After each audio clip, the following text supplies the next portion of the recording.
Captain John Mason stood on the bridge of the USS Defiant, his face pale as he stared at the massive screens. 7 enormous vessels had appeared in Earth's orbit without warning. They were each at least 3 miles long, shaped like giant arrowheads, and made of a strange metal that seemed to shift colors under the sunlight. "Sir, they're broadcasting on all frequencies," said Communications Officer Amy Wells, her fingers shaking slightly as they moved across her control panel. John nodded. "Put it through." The main screen flickered and the face of what was clearly an alien appeared. It had gray-blue skin, 6 yellow eyes arranged in a circle, and no visible nose. When it spoke, its mouth moved strangely, but the words came through in perfect English. "People of Earth, we are the Voraxians. Your planet is now under our protection and control.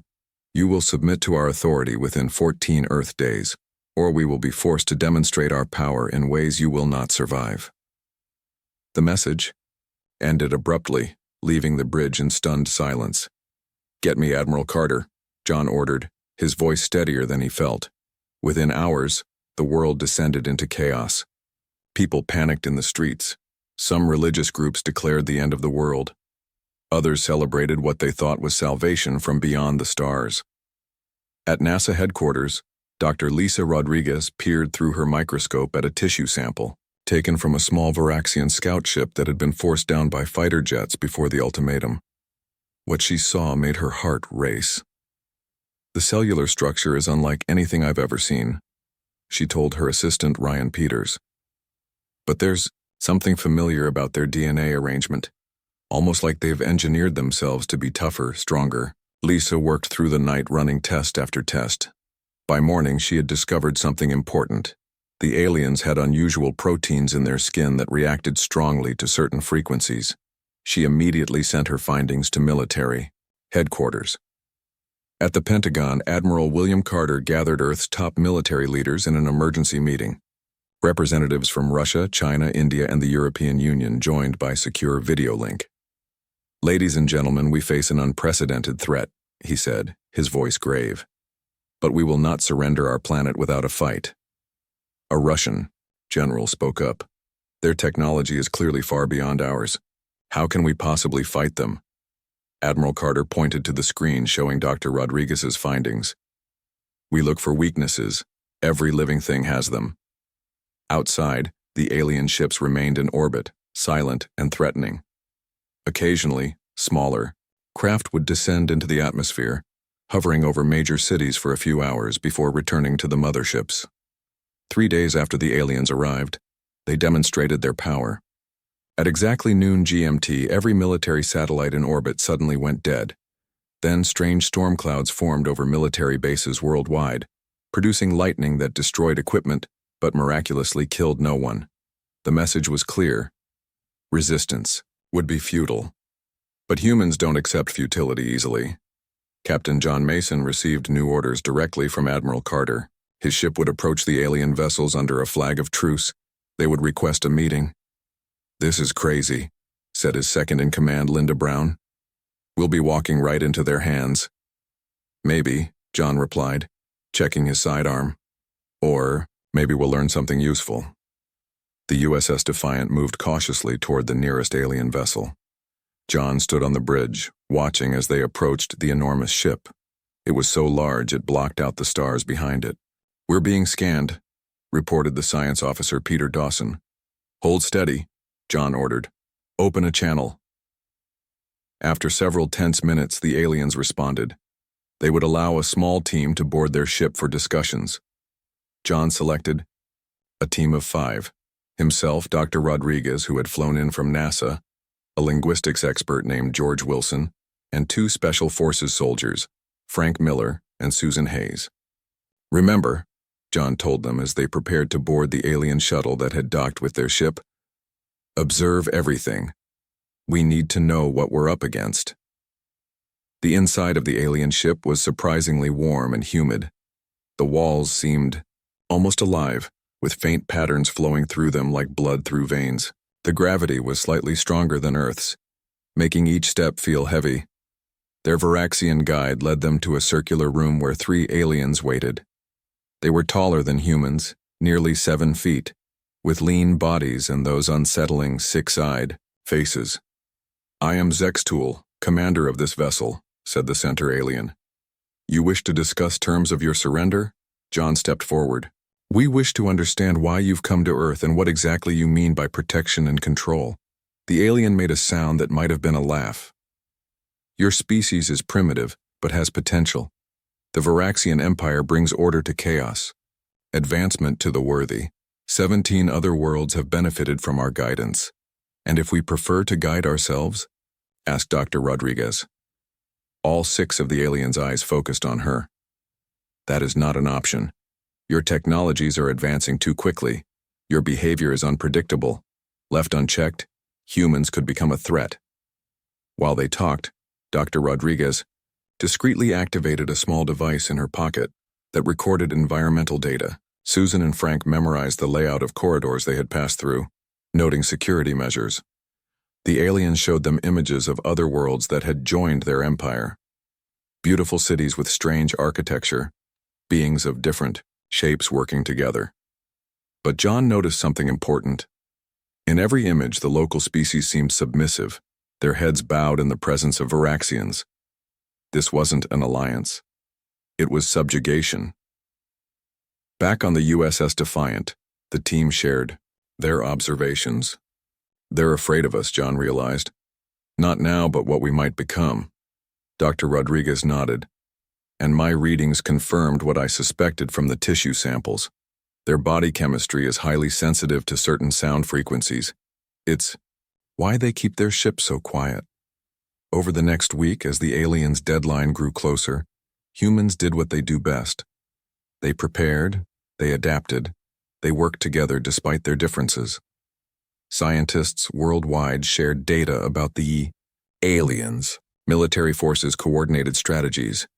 Engineers studied the small pieces of alien technology they had managed to acquire.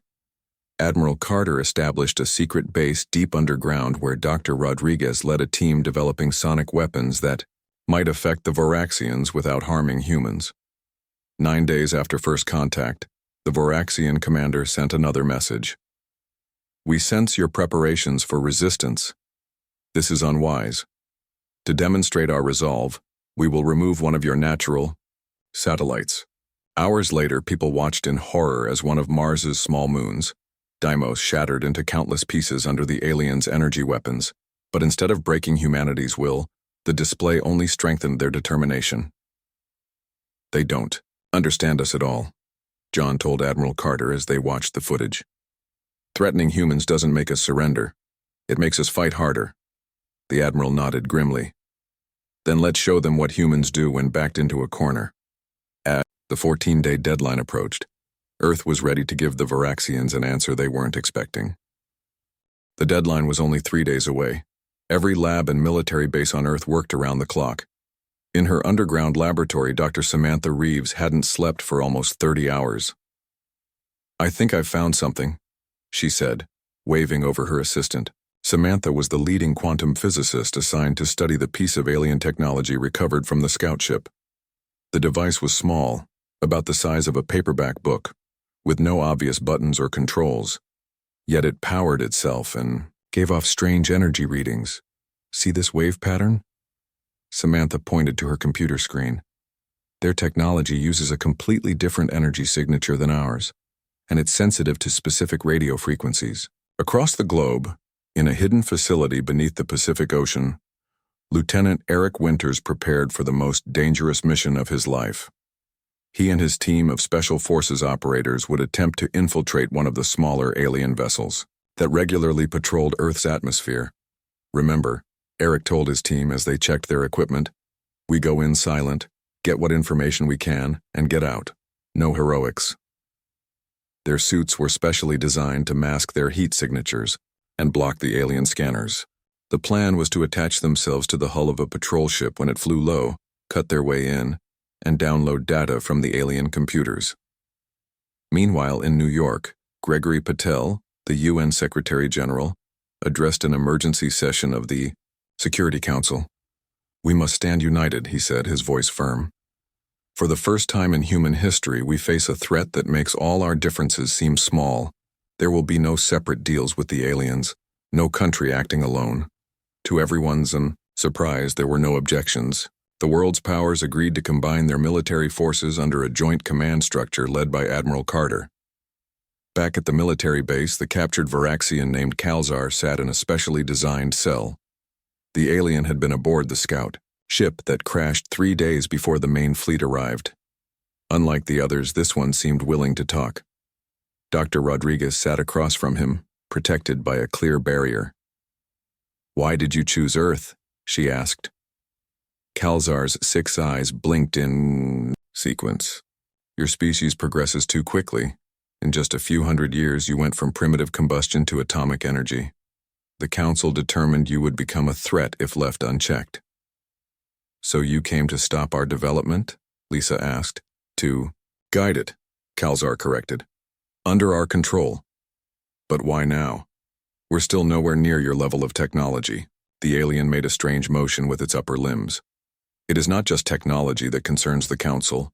It is your unpredictability, your violence, your chaos.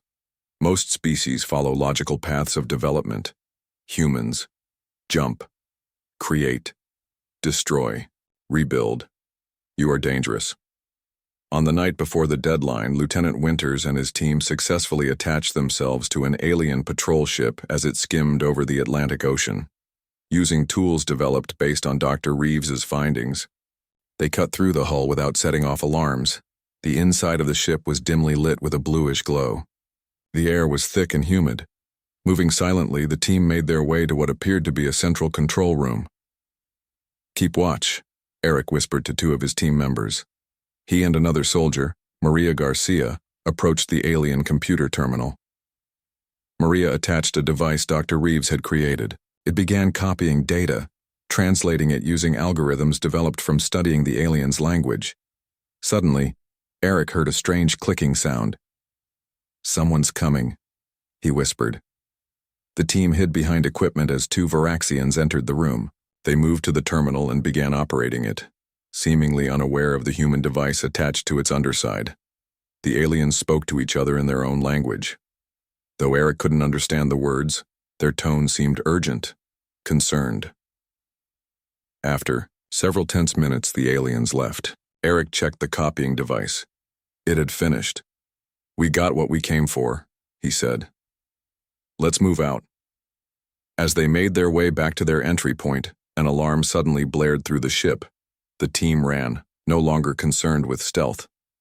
"They've detected us," Maria said as they reached the breach point. "Go," Eric ordered, and one by one his team jumped from the ship, their suits gliding mechanisms deploying to carry them safely to the waters below. Eric was the last to jump. As he leapt, he felt a burning pain in his leg where an alien weapon had struck him. He tumbled through the air, struggling to control his descent. His team recovered him from the water, unconscious but alive. Back at headquarters, the data they had stolen proved invaluable. It contained information about the entire Varaxian fleet and, more importantly, details about the 17 other species they had conquered. "Look at this," Captain Mason said, pointing to the screen where analysts were reviewing the information. "They've been doing this for thousands of years, moving from one star system to another, conquering and integrating species into their empire." Admiral Carter studied the information grimly. "And now, they've come for us."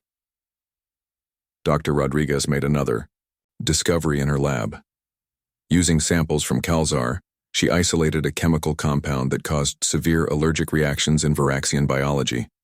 "It's like a superallergen to them," she explained to Admiral Carter. "Completely harmless to humans, but it could incapacitate their forces."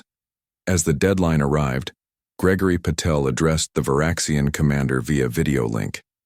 The aliens' 6 eyes stared coldly as Gregory spoke.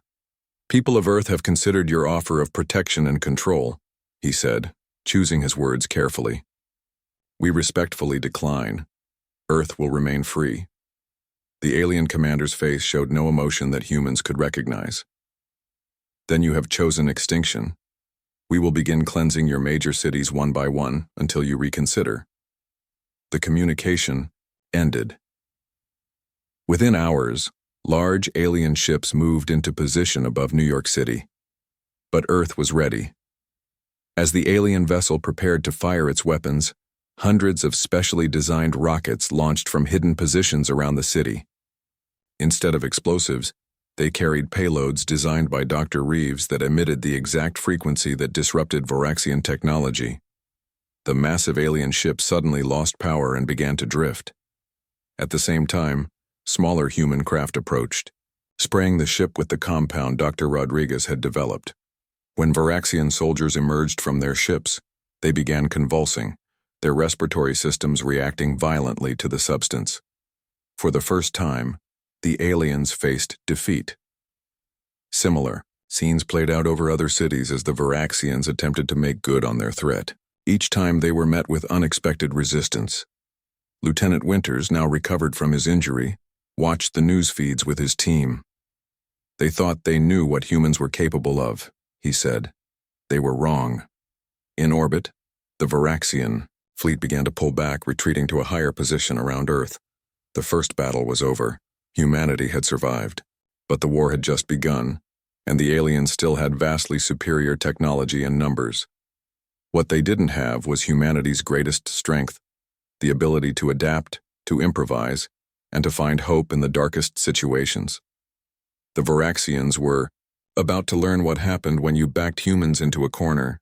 2 weeks after Earth's first victory against the aliens, Dr. Alan Franklin stood in a massive hangar looking at the damaged Varaxian ship that had been captured. Engineers and scientists swarmed around it like ants, taking it apart piece by piece. Alan ran his hand through his messy brown hair and adjusted his glasses. He had been working 20-hour days trying to understand how the alien technology worked. Now finally he was making progress.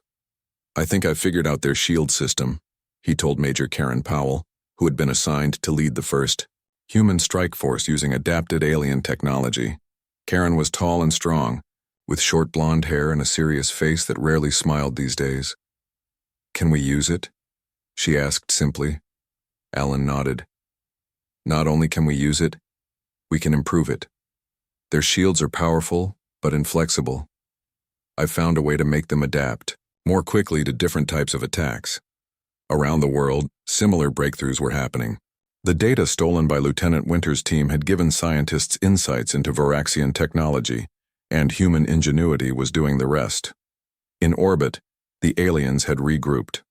Their main fleet now formed a blockade around Earth, preventing any human ships from leaving the atmosphere.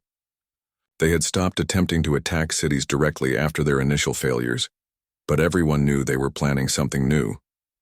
Vice Admiral Sofia Martinez stood in the Global Command Center beneath the Rocky Mountains, looking at the holographic display showing the positions of the alien vessels. She had been appointed tactical commander of Earth's counteroffensive.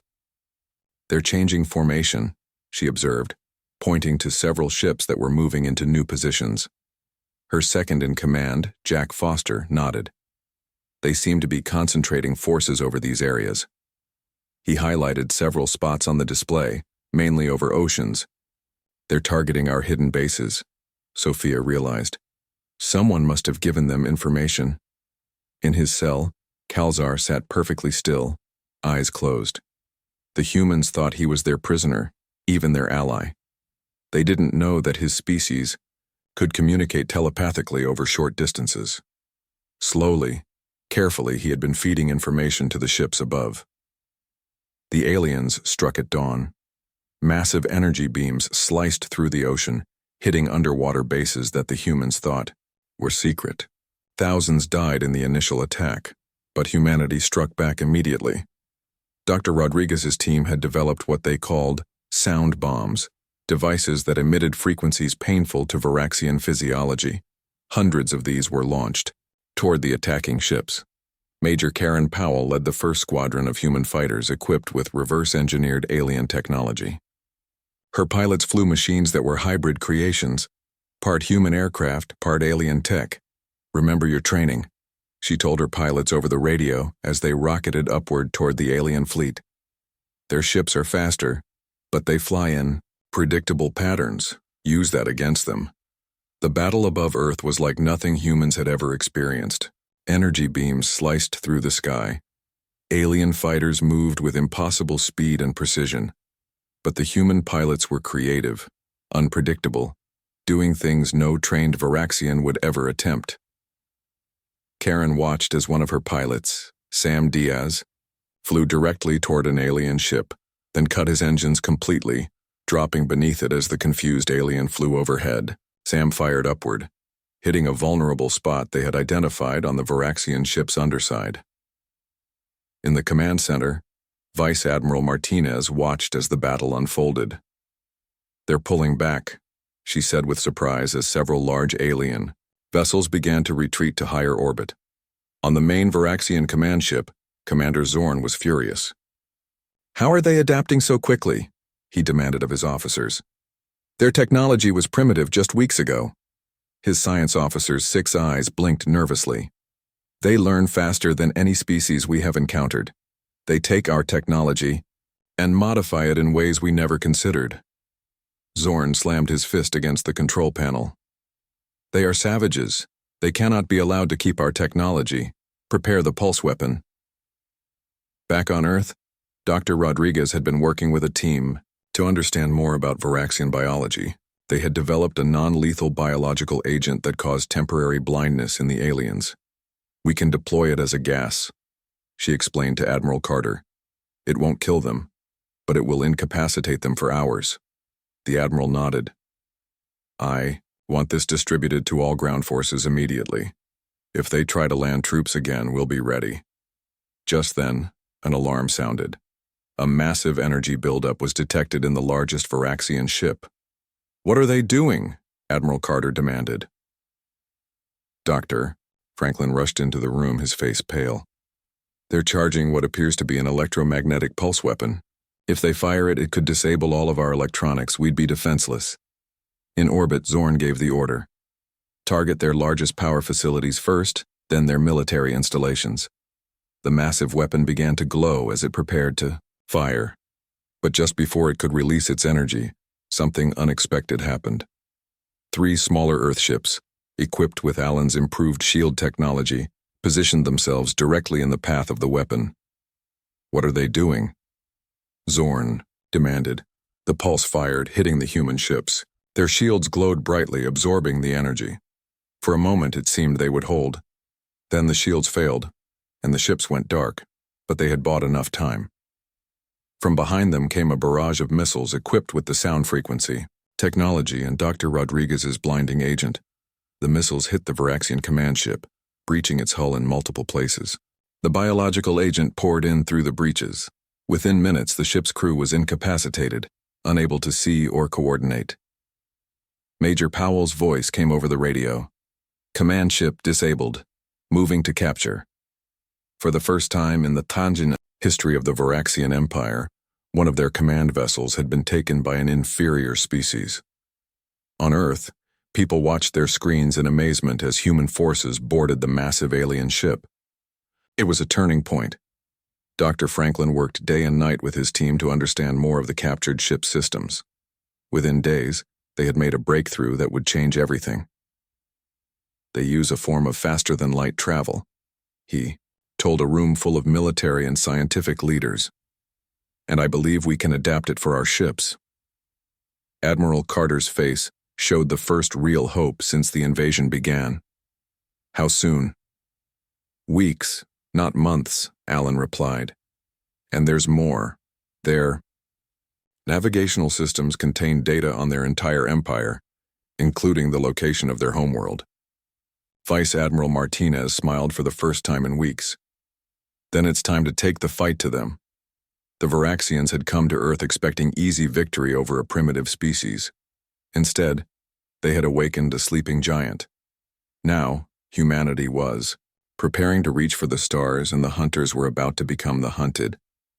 1 month after the capture of the Varaxian command ship, Earth was ready to take the next step. In a massive underground facility in Arizona, the first human faster-than-light ship was almost complete. Captain Paul Edwards walked through the hangar, looking up at the sleek vessel.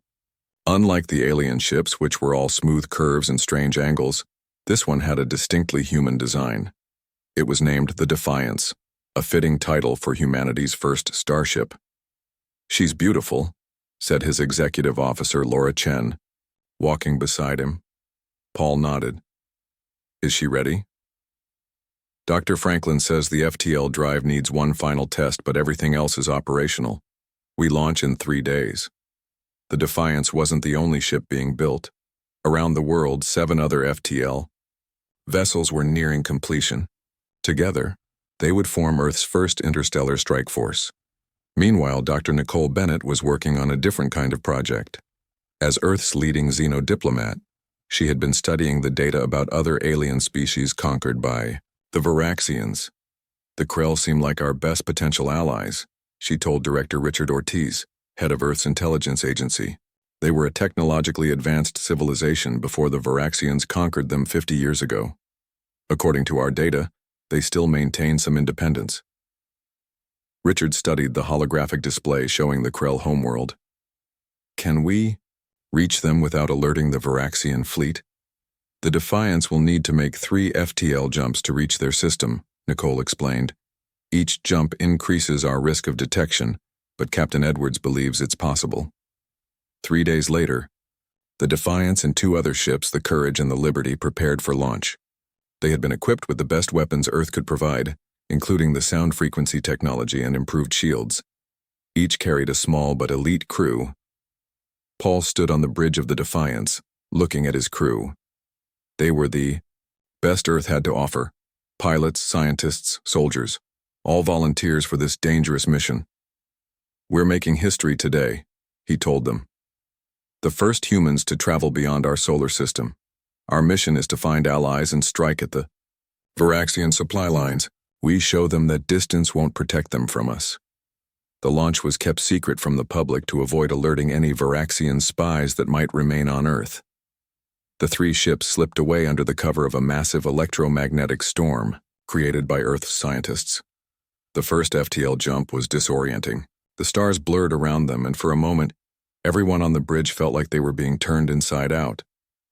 Then reality snapped back into focus, and they were light years from Earth. "Jump successful," reported the navigator, Tom Riley. "All systems normal." 2 more jumps brought them to the edge of the Krell system. According to their intelligence, the Varaxians maintained only a small presence here, as the Krell had been largely compliant since their defeat. "We're detecting a Varaxian patrol ship," said the sensor officer, Beth Wilson. "They haven't noticed us yet." Paul made a quick decision. "Take them out quickly and quietly. We don't want them alerting the fleet." The Defiance moved silently toward the patrol ship. One burst from their adapted weapons and the alien vessel went dark, its systems overloaded by the precisely tuned frequency. "Send the boarding team," Paul ordered. "We need to know if they got any messages out." Lieutenant Steve Gordon led the boarding party. They found the Varaxian crew incapacitated by the weapons, unable to resist. A quick check of their communications showed no distress call had been sent. "The system is clear," Steve reported when they returned. "But we found something else. There's a Krell prisoner aboard. He says his name is Zendak. He's some kind of resistance leader." Zendak was brought to the Defiance. He was taller than a human, with 4 arms and skin that changed color slightly with his emotions. His large eyes widened when he saw humans for the first time. "So the rumors are true," he said in his own language, which the ship's computers translated. "The Varaxians have failed to conquer Earth." Dr. Bennett stepped forward. "We've come seeking allies against our common enemy." Zendak's skin rippled with a blue pattern, which they later learned indicated excitement. "For 50 cycles, my people have waited for this moment. The Varaxians' hold is weakening. Their forces are stretched thin because of your resistance." He told them about the underground Krell resistance and other species who were watching Earth's defiance with growing hope. The Varaxian Empire had never faced a serious challenge before. With Zendak's help, the Earth ships made contact with the Krell resistance. Hidden beneath the surface of their homeworld, the Krell had been building their own fleet, preparing for the day they could throw off their oppressors. "We need to coordinate our attacks," Paul explained to the Krell leaders. "Strike their supply lines, disrupt their communications." Over the next weeks, the human ships, working with Krell guidance, attacked Varaxian outposts and supply ships throughout the sector. They used guerrilla tactics, striking quickly and disappearing before reinforcements could arrive. Director Ortiz received their encrypted transmissions back on Earth. "It's working," he told Admiral Carter. "The aliens are pulling ships from our system to deal with the attacks." This was exactly what Earth had been waiting for. With the blockade weakened, they launched their own offensive against the remaining Varaxian ships in orbit. On the Krell homeworld, Paul and Nicole met with representatives from 3 other conquered species who had been secretly brought together by the Resistance. "The Varaxians rule through fear," said a representative of the Talon, a species with translucent skin and great scientific knowledge. "They have never faced a united opposition." "They don't understand how we think," Nicole explained. "They expect logical, predictable responses. Humans are anything but predictable." Together they formed the Coalition, an alliance of species dedicated to ending Varaxian domination. Each brought different strengths. The Krell had numbers and industry, the Talon had scientific knowledge, the Durrani had unique biological abilities, and humans had their unpredictability and rapidly advancing technology. Back on the Varaxian homeworld, Supreme Commander Valrock received disturbing reports from across the Empire. "Rebellions on 17 worlds?" he asked in disbelief. "How is this possible?" His advisors shifted uncomfortably. "The humans," one finally said. "They are spreading their methods to our subject worlds, teaching them to resist. These primitive creatures?" Valrock was furious. "They were supposed to be simple to subjugate." Another report came in. A major Varaxian fleet had been ambushed near the Krell system. The human ships, fighting alongside, Krell vessels had destroyed 12 Varaxian warships. For the first time in the history of their empire, the Varaxians began to feel fear. These humans were not like any species they had encountered before. They adapted too quickly, fought too fiercely, and now they were uniting the conquered worlds against them. Valrock made a decision. "Pull our forces back to the core systems. We will fortify our defenses and crush this rebellion with overwhelming force." What he didn't realize was that by retreating, he was creating exactly what the Coalition needed: space to grow stronger and time to prepare for the final push to the Varaxian homeworld. On the Defiance, Paul received the news of the alien retreat with cautious optimism. "They're scared," he told his crew. "For the first time, they're the ones feeling what it's like to be hunted." The tide had turned. Humanity had not only survived the Varaxian attempt to subjugate them, they had taken the fight to the stars and sparked a revolution that would change the galaxy forever. 6 months after the formation of the Coalition, a massive fleet gathered at the edge of Varaxian space. Over 500 ships from Earth, the Krell homeworld, and a dozen other formerly subjugated planets prepared for the final push toward the alien homeworld.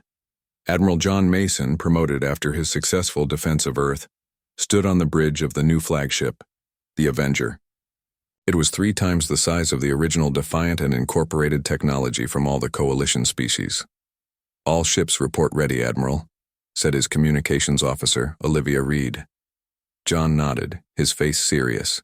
He had seen too much war in the past year to take any joy in this moment. "Send the signal. Operation Liberation begins now."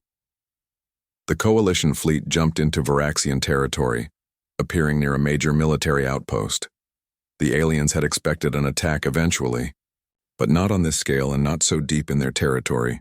The battle was brief but intense.